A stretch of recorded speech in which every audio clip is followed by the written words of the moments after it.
Hello computer nerds, electronics geeks, retro computing enthusiasts, YouTubers of all types. Welcome back to my channel. Thanks for tuning in.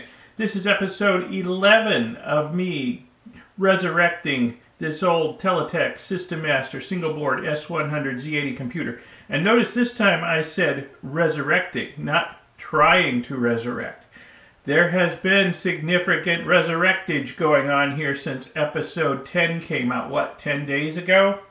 I have made some significant progress on this doohickey. I think you'll be impressed. Now, first off, where I left off in episode 10, I had my new monitor program, an early version of it, burned into the EEPROM here and was exercising various functions on the computer board. And everything seemed to be working just fine. But I was talking about how limited I am with the way the board is set up. It can only handle a 2 KB ROM, or EEPROM here. Unless I want to cut some traces, put some bodge wires on, then I can put a much bigger ROM chip on there. I don't really want to do that. I want to keep this original if I can, sort of preserve its originality. So I was looking at alternatives. And one alternative I was looking at was building a daughter board. And I actually started designing one. I've got one of these little Radio Shack general purpose printed circuit board with the prototyping layout on it in the copper. I hope that's showing up. Where did I get this, you might ask? Last summer I was down in Fort Myers, Florida, and I actually made a video of my visit to the Edison and Ford Museum while I was there. I'll put a link to that up in the upper right corner. But also, while I was cruising around in Fort Myers, out of the corner of my eye, I saw a familiar sign, and I turned my neck around really quick, just about snapped it, and there was a Radio Shack there in a strip mall, and I'm like, oh, there can't be a Radio Shack here. It must be out of business, and they just haven't taken the sign down. No, it was still in business.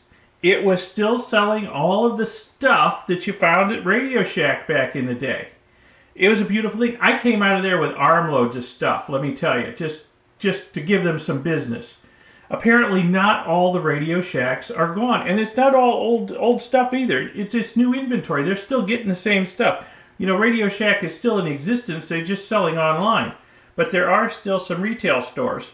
And they've got all the same stuff that they used to have in those stores. And it's a beautiful thing. It's just too bad it's like a 2.5, 3 hour drive to Fort Myers one way from here. Or, I'd be haunting the place a little more. But I got this and a bunch of other stuff there. And I was going to build a daughter board. What I was going to do was I was going to build a board with headers on it that would plug into the socket for the EEPROM chip and into the socket for this PAL chip here. And then I would plug the EEPROM chip and the PAL chip into the headers. And I would have another IC chip on here for address decoding, because between this chip and this chip, I have all of the signals I need to do address decoding for a larger EEPROM, up to 16 KB. And I actually sat down and started designing the thing in KiCad. And with a little extra effort, I could actually get a 32 KB EEPROM in here and fill up the whole bottom half of the 64K of memory with EEPROM if I wanted to. So like I said, I started designing it. In fact, that may actually be a future option still. But I decided something else I was talking about in the last video. Now that I have a program in my monitor ROM that will accept an Intel hex file and write it into RAM, that gives me the option of putting software onto the machine above the 2K in memory up here, and running it from there. And that's almost as good as having a bigger EEPROM in here. So I've done a lot of work on the monitor in the last 10 days. We've gone through a lot of versions of the monitor. We're at like 0.25 version in the last video or something like that. We're up to 0.9 because I have done a lot of work on this monitor. It doesn't look that much different. There are a couple new entries, and we'll talk about them. On the menu, there's a couple new entries. But let me turn the camera and point it at the monitor screen over here, and we'll fire this up and see what we got.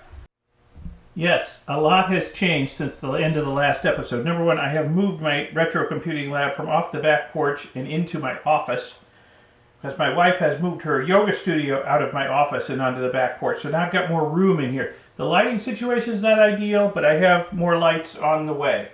So good for both filming and for work. I need a magnifier light so because I've got a couple of big soldering projects coming up. Just like my Z80 MBC2 computer that I soldered together out here, at least that much soldering, and it's just too dark in the office, so I need better lighting. But aside from that, different laptop, but we got the same old Terraterm going on it, and if I turn the Systemaster on, here we go. We've got the monitor output. I hope you can read that. Okay, so for those of you that watched the last episode, if you look closely, you may see a couple of new options on this. Number one, basic. Now, it's not going to start yet. I've got to go through a routine here to get basic up and running, and I'll show you that. But we have basic. Also, down here, port scan. That's something new. That's a little program I wrote to scan through all 256 I/O ports and print out what it finds. Just read them in and print out what it finds on the screen. And it kind of works. I think it would work fine on most computers, but on the Systemaster there's a problem. And I'll show you port scan first, just to get that out of the way. So if I try port scan, well, it stops at address 1C, and the computer hangs up. And it took me a little figuring to find out what the problem is. And if you look at the manual for the Systemaster, port 1C is the onboard configuration register for the Systemaster. And I have to write to it in the beginning, during the boot up process of the monitor, to turn the memory on. Turn the RAM on, because the RAM is turned off at that point. But it controls all kinds of different aspects of the board's operation. But looking at the schematics, the way its address is decoded, whether it's an I/O read or an I/O write, that latch is going to get enabled. So even if I try reading from that port, that latch is going to latch whatever's on the data lines into itself. And that's a problem, because at that point the machine hangs up. So I can't get beyond 1C. Not really a problem though. It works otherwise, and I think it'll work for what I designed it for. I've got other projects coming down the pike where I'm going to be working with hardware where I have even less information than I have on the old Systemaster over here. So I won't have schematics, I won't have a manual, I won't have much of anything. So it would be nice to be able to scan the I/O ports and see what's going on out there and try to make an I/O port map of the system. So that's what I wrote that for. Okay, it doesn't work very well on the Systemaster, but I think it'll work fine on the hardware I need to use it on. Let me reset the Systemaster. Okay, and we'll get back into it. So now we're back into it. So, I've been teasing you enough with BASIC. Well, like I said, I have the program here for loading an Intel hex file into memory. So, all I have to do is load a BASIC interpreter into memory. So I found one online, Grant Searle. He has a lot of retro computing projects, and he has a version of Microsoft BASIC that he's tweaked for his projects.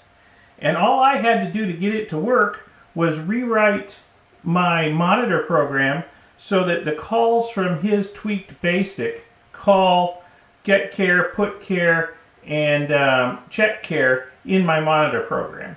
It's looking for them in the first few restart positions on the Z80. So I just had to retweak that so that the stuff he's looking for is where he's looking for it. And then even without making any modifications to his basic code at all, in fact, I am taking his compiled hex code, unaltered, And I'm just going to shove it right into the Systemaster and we'll see what happens. So I pressed I. Okay, so it's waiting for me to send it a file. So let me send it a file. I will send a file. And here's basic hex right here. And boom! There it goes. We are uploading basic to the Systemaster. And this is going to take a few seconds, not terribly long. Certainly not as long probably as it would have taken to load it from cassette tape or paper tape back in the day. But I'll be back when it's done. Okay, it's done loading. That actually took a couple minutes. I can actually load it a lot faster than that. Basically, the Systemaster will take the Intel hex files about as fast as I can push them out, but I've been experimenting with adding a few microseconds of delay time to each character in order to write basic files back into the system later that I save the listings from. So I forgot to take that out before I loaded this, so it went a little slower than I'm used to. But yeah, if I take those delays out, this loads almost instantly. But still, it wasn't that long. So, okay. So now we should have basic. So if I type the B command, cold or warm start. Well, we'll do a cold start. Memory top, we'll just hit enter. It'll use all the available memory. Look at that. We got Microsoft Basic with 48K of RAM available. Look at this, 1978. We are computing like it's 1978, baby. Yeah. So we can do the usual thing. Although I might change it up a little bit. Instead of a hello world, maybe we'll print something else. Boy, it's hard to type around the tripod, but I will manage. Hello. Oops. Maybe I will take out the caps lock, huh? Hello. Basic. Yeah, look at that. Whoops. Hello, basic, and then 20. Oops. Can't type today. Not around the tripod, anyway. Go to 10. Let's do a listing. There it is. Let's run it. Uh-oh. Hell basic. Uh-oh. It's also hard to read from this angle.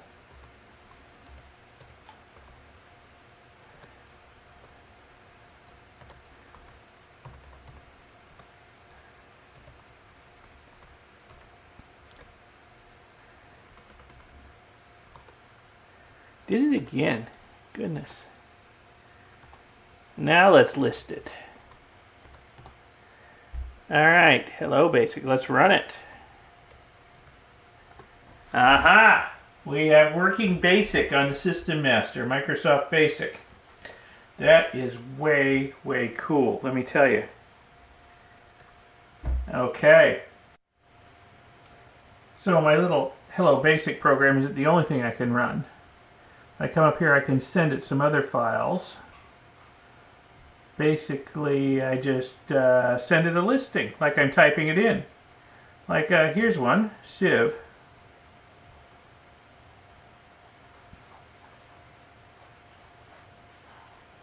I'll have to delete my first two lines, my 10 and 20 lines I typed in. Let's do a listing. This helps if I spell it right. Okay, and we run it.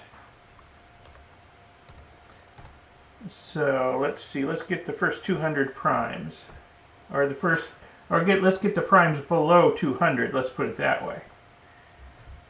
And there we are. And I have a couple of other programs in here. I've got one that calculates pi out to 100 digits. That takes a long time to run, let me tell you. You just walk away and you come back and, oh, there's a few more digits. And you walk away and you come back, oh, there's a few more digits. Yeah, it takes, I don't know, quite a while to run. But it's a whole lot of fun, man. We are computing like it's 1978, and I love it. I'm loving it. So Got basic on here. That's a beautiful thing. The old Systemaster is becoming more useful by the minute. Where I'm going to go to from here, I am not sure. I might build the daughter board I was talking about making. That's a possibility. So I can have all this stuff in ROM and not have to load it every time. Also, I was also talking in the last episode about writing some software to try exercising the disk interface and see if I can figure out why the floppy emulator is not working. That's a possibility. Also, I could take a more modern route and use the parallel ports I've got over here and try to interface them to something like a compact flash disk and go that direction rather than using floppies or even floppy emulation. I could go with like compact flash or even a USB thumb drive disk emulator that will plug right in there, and I can actually write or modify somebody else's firmware for that and load it in and see if I can get that up and running. So that's a possibility too. So I've got lots of ways I can go off in the future and try to further get this thing up and running. In fact, I'm also starting to think about this. Is starting to look like this is going to be a viable system in the future. I need to do something a little more permanent with it than have it sticking on this piece of wood with these two old printer power supplies running it. I may need a permanent enclosure of some sort. I may need a better power supply system. Heck, I may want some expansion boards. I do have a blank S-100 backplane board, and I can get some more of these connectors so I could solder them in. I could have my own S-100 system if I really want to. So that's a possibility. So like I said, there's lots of different ways I can go with this down the road. I need to sit down and think about exactly what I want to do. I think the daughter board might be a viable option. Get my monitor and get basic in ROM, and then work on getting some sort of mass storage system hooked up to this thing. Either getting the floppy emulator working or like a CF card out the parallel ports there. And then once I have some sort of mass storage, I can work on getting like CPM up and running on this thing. And then the sky's the limit once that's working. So, making some progress. I'm pretty happy with the progress that's been made in only 10 days. I've worked on this pretty diligently in my spare time. Got a lot of this stuff going on, but I've worked on it pretty diligently. And yeah, basic. We've come a long way from when I unboxed this thing and was thinking, what the heck have I done? What am I going to do with this? So, yeah, I'm pretty happy. Okay, I think that'll do it for this episode, episode 11, believe it or not. Thanks for watching, and subscribe to see future episodes. Press the little bell icon that YouTube makes you press to be notified when those new episodes come out, and I'll see you in the next episode. Bye.